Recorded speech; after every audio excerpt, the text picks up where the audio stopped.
merhaba, kanalıma hoş geldiniz. Ben Emine. Öncelikle herkese hayırlı Ramazanlar diliyorum. Bugün ne yapacağım? Sizlerle beraber yemek yapacağım. Bu videoları da bekleyenler var. Ben de kafama göre bir yemek yapmıştım. Baktım herkes çok beğendi. Daha yemek varken gene yapar mısın dediler. Dedim oldu. Tatların birbirine uyduğunu düşündüğüm için o esnada kafama göre ayarladım. Baktım ki gerçekten tadı çok güzel. Şu tarafa geçmeden önce kanalıma hala abone değilseniz abone olmayı ve bildirim ziline basmayı unutmayın. Ayrıntılarıyla şimdi yemeğimizi yapalım. İlk olarak yapacaklarımı ayarladım ben. Bu piliç ızgara var ya, bir paketin içinde işte kaç tane varsa o. Bu etle daha güzel oluyor. Beyaz etle yavan oluyor. Ben çok fazla beyaz eti sevmem. Ondan dolayı bu tarz etle daha çok böyle yemek yapma taraftarıyım. Derisiz olan. Şimdi bunu tencereye koyacağım ve bunu haşlayacağım. Suyu fazla koyabilirsiniz. Bunu yaptıktan sonra mesela tavuk suyu kaldıktan sonra hemen içinden ben çorba yapıyorum.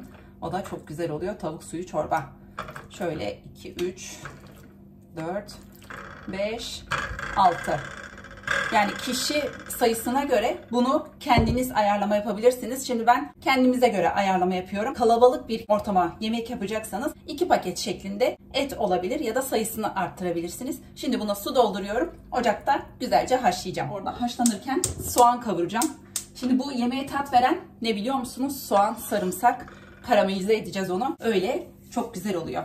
Benim soğan fazla büyük olmadığı için o yüzden 3 tane. Eğer büyük soğanınız varsa 2 baş soğan olur. Sarımsak benim olmazsa olmazım. Her yemeğimde sarımsak vardır. Yemeğe tat katan sarımsaktır. Böyle soğanlarımı güzelce doğrayacağım. Ondan sonra onları da kavuracağım. Çok büyük doğramanıza gerek yok. Normal yemeklik soğan doğruyoruz.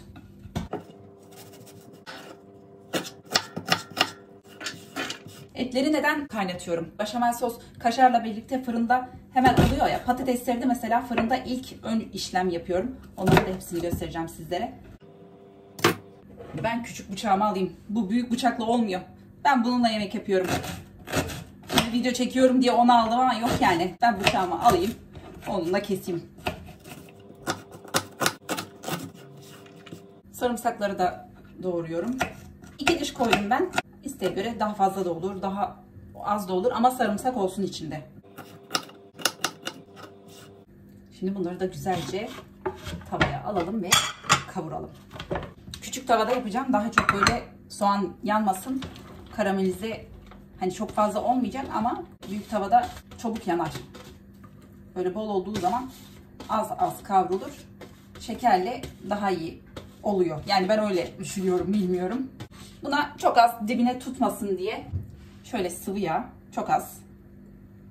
3 tane de kesme şeker atıyorum. O ona ayrı bir lezzet katıyor.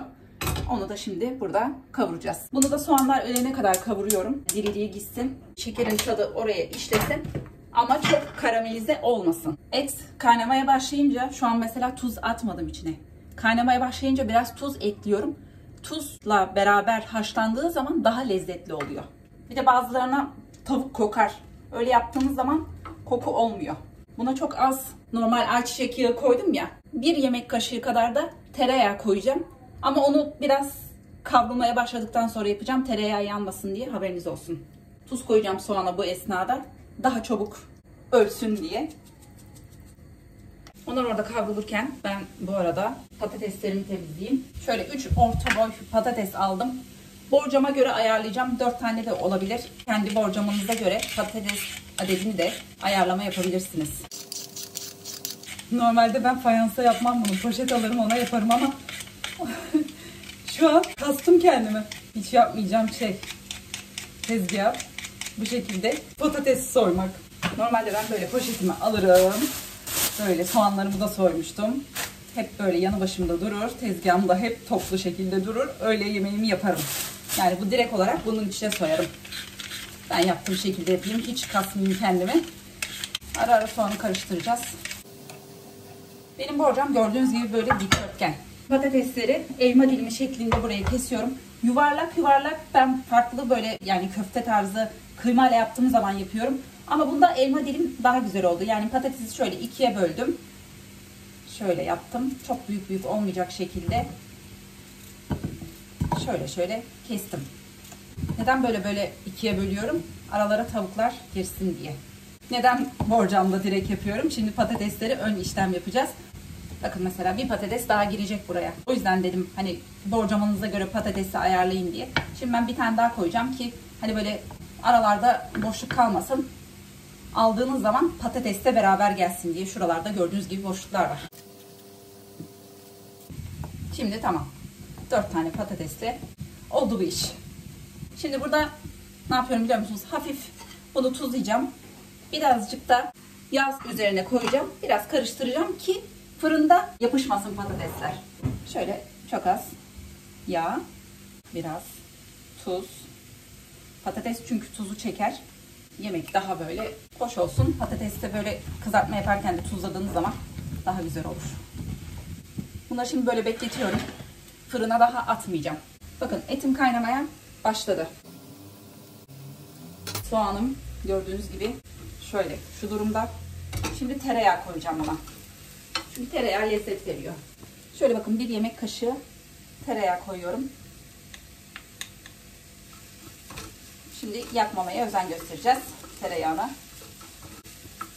İçinde şeker olduğu için soğan kahverengi gibi olmaya başlıyor. Yanmıyor yani.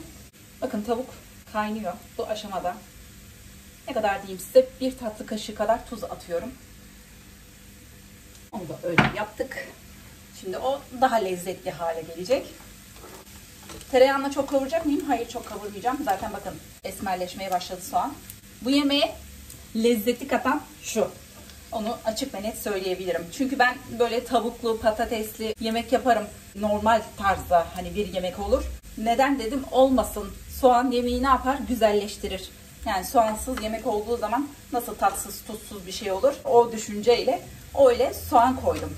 Ama çok güzel oldu. Gerçekten hani böyle misafiriniz falan geldiği zaman da yapabileceğiniz bir yemek. Normal zamanda da yapabileceğiniz. Benim çocuklar bayıldı. Bakın bunu şimdi kapatacağım. Şu durumda kapatıyorum.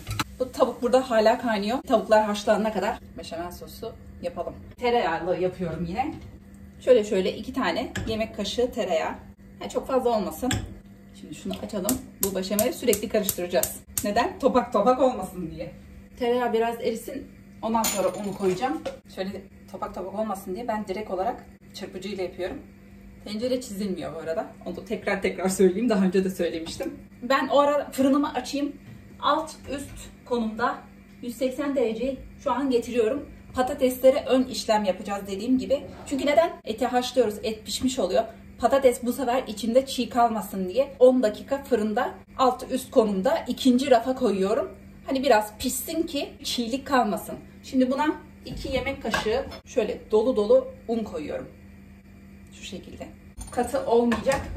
O yüzden 3 su bardağı süt katacağım. Bardak ölçüsü şöyle 200 mililitre. Unun kokusu çıkana kadar bunu böyle kavuracağım. Kısık ateşte yapıyorum. Tereyağı içinde yanmasın diye.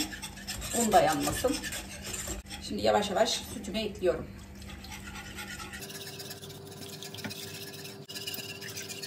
Açıklamaya zaten ben tarifi yazacağım. Oradan da bakabilirsiniz. Sürekli karıştırmak gerekiyor bu beşameli. Beşameli aslında daha katı yapmak istiyorsanız 2'ye 2 ölçüleri koymanız gerekiyor. Ama ben öyle çok katı sevmiyorum. O yüzden 2-2-3 şeklinde koyuyorum. Şimdi biraz altını açıyorum. Etler de haşlandı sayılır. Onu da kapatıyorum. Onun içinde kalsın. Onun sıcaklığı da ona yeter. Zaten fırında da pişireceğiz ya. Patatesleri fırına atıyorum. Ön pişirme yapacağız.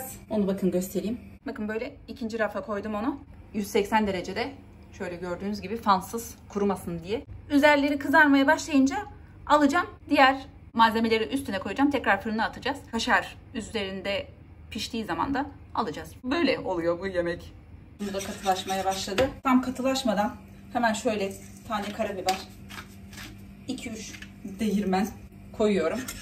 1 çay kaşığı da tuz ekliyorum.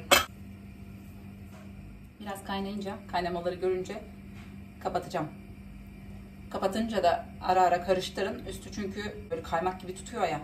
Kapatıp bekletirseniz ne oluyor bu sefer? Üstü yine topak topak yapıyor. Bakın ben kıvam böyle seviyorum. Bu yemekte zaten her yerini işlediği için daha tatlı oluyor. Diğer türlü katı olduğu zaman mesela içine işleyemiyormuş gibi geliyor. Böyle işliyor içine. Bakın hiç topak topak yok. Bu tavukları bunun içinden çıkartacağım, soğusun. Sonra didikleyeceğim onları. Sıcakken didikleyemem çünkü. Kapatıyorum. Oldu. Kıvam bakın. Şöyle. O zaten soğudukça daha da katılaşacak. Şu tavukları çıkartayım. Tamamdır. Tavukları da şöyle soğutuyorum. Ocakta bir işimiz kalmadı. Şuradaki işlem bir oyalıyor. O da şu oyalıyor. Diğerleri oyalamıyor zaten. Çok pratik ve kolay olan bir şey. Neden patatesleri kızartmıyorum? Ben patatesin yağı içine çekmesini istemiyorum. Kızarttığınız zaman dış kısımları böyle sert sert olur. Yemekte de güzel olmaz. Yani ondan dolayı ben böyle patatesi kızartıp o şekilde yemek yaptığımı bilmiyorum. Fırında yapacaksam ön işlem olarak patatesi her zaman bu şekilde koyarım. Eğer ki sulu bir yemek değilse. O da çiğ kalmasın diye. Küp şeklinde kaşar. Üzerine işte yetecek kadar. Bunu rendeleyeceğim. Hazırda dursun. Etleri de didikleyeceğim. Onlar da hazırda dursun. Patates çok az kaldı. Alacağım, koyacağız üstüne. Şu kadar kaşar yeterli. Tavukları didikleyeceğim. Kesseniz olur mu? Olur ama bıçak değmezse daha güzel olur. Yani elinizde şöyle küçük küçük yapabilirsiniz. En azından bakın kıkırdak falan oluyor bazen bunlarda. Onlara dikkat edersiniz. Şöyle yapıyorum bakın. Bunu böyle didik yaptım. Hatta şu suyunu da yemeğin içine, o da tat versin. Patatesleri alıyorum. Şu an tam oldular. Fırını kapatmayın, açık kalsın. Zaten hemen malzemeleri koyup fırına tekrar vereceğiz. Bakın patatesler bu durumda. Üzerleri böyle çok hafif kızarmış gibi oluyor. Etleri koyacağım. Dikkat edin ama yanmayın. Çünkü çok sıcak. Her yerine böyle serpiştiriyorum. Koyduk. Şimdi soğanı tavuğun üstüne, her tarafına paylaştırıyorum onu. Her tarafına böyle soğanı da koydum. Bakın kıvamı dediğim gibi soğudukça bu hale geldi. Onu da her yerine pay ediyorum.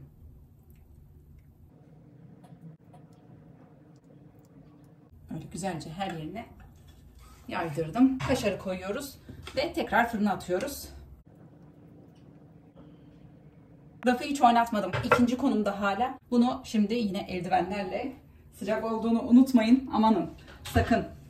Bunu şimdi böyle üzeri kızarıncaya kadar ikinci rafta yavaş yavaş kızarıyor. O arada pişmeyen patates pişecek. Beşamelle daha böyle lezzetli hale gelecek. Böyle koyalım. Bakın böyle göstereyim. İkinci konumda bu şekilde. Isıyı biraz arttırabilirsiniz. Şu şekilde yapalım. 200'e yakına çektim. Alt üst şekilde. Eğer ki kaşar çok çabuk kızarma yaparsa sadece bazen ne yapıyorum biliyor musunuz? Alt konuma alıyorum. Alttan hani pişirsin diye. O şekilde de yapabilirsiniz. Patatesin pişmeyeceğini düşündüğünüz zaman onu yapabilirsiniz. Üstünün kızarmasına göre bakacağım. Ki o zamana kadar patates pişmiş olur. Böyle şimdi bekleyelim. Üzeri kızarmaya başladı. Bu arada tuzla karabiber takviye olarak beşameli koymadan önce koyabilirsiniz. Ben her şeye tuz koyduğum için koymadım. Haberiniz olsun. Yani daha fazla tuzlu sevenler soğanı koyduktan sonra üzerine karabiberle çok hafif bir şekilde tuz serpebilir. Kızardı. Fırından çıkartıyorum şimdi. Mis gibi kokuyor. Bakın. Şöyle. Patatesler pişmiştir. Çünkü ne kadar süre oldu biliyor musunuz? Yarım saat. Arada ne yaptım? Üzeri çok fazla böyle erken kızarmaya başladığı zaman dereceyi 150'ye indirdim ve alt kısma çevirdim. Haberiniz olsun, o şekilde yapabilirsiniz. Biraz havalandırıyorum onu çünkü kestiğiniz zaman beşamel dağılıyor. Sonra dilimleyip afiyetle yiyebiliyorsunuz. O şekilde yapabilirsiniz. Şimdi dilimleyeyim. Size içini göstereyim. Soğanın kokusu ayrı bir güzel geliyor. Hepsinin kokusu ayrı bir güzel geliyor. Biraz daha soğumasını beklemem gerekiyordu. Çünkü böyle dağılabiliyor. En azından patateslerin pişip pişmediğini göstereyim size. Alabildiğim kadar dediğim gibi göstereceğim. Bakın patateslere pişmişler. Gördüğünüz gibi. Diğerleri zaten pişikti. Önemli olan burada patatesi beklemeniz. Gördüğünüz gibi bakın. Pişikler. Böyle afiyetle yiyorsunuz. Bir yemek tarifi benden böyleydi. Yaptığınız zaman afiyetle yersiniz. Umarım keyifle izlemişsinizdir. Bugünlük benden bu kadar. Yeni gelenler kanalıma abone olmayı unutmazsanız beni çok mutlu edersiniz. Instagram'dan beni takip etmeyi unutmayın. Bir dahaki videolarımda görüşmek üzere. Kendinize çok iyi bakın. Hoşça kalın.